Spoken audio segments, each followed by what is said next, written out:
ترتيب الدوري المصري بعد فوز الأهلي على بلدية المحلة. حقق فريق الكرة الأول بالنادي الأهلي 3 نقاط هامة في مشواره ببطولة الدوري المصري الممتاز هذا الموسم بالفوز على بلدية المحلة اليوم السبت.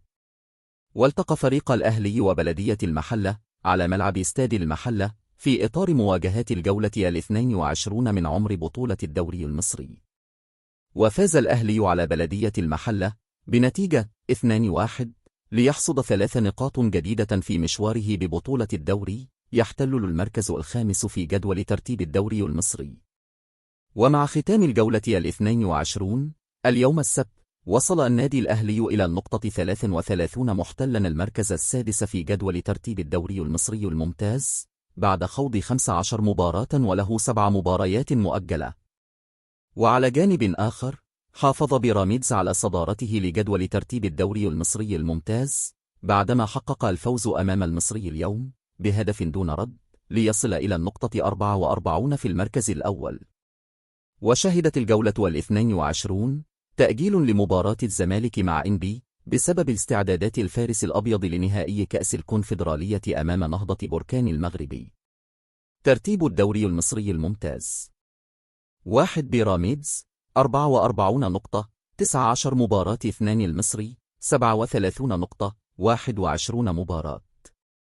3 زد 36 نقطة 22 مباراة.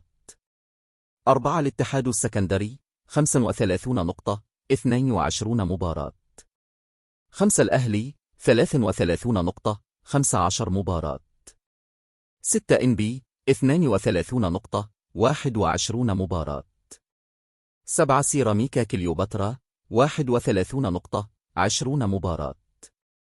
8 سموحة 31 نقطة 21 مباراة.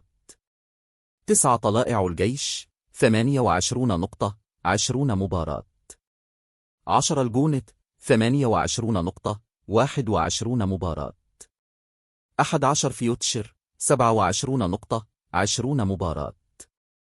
12 الإسماعيلي 25 نقطة 22 مباراة.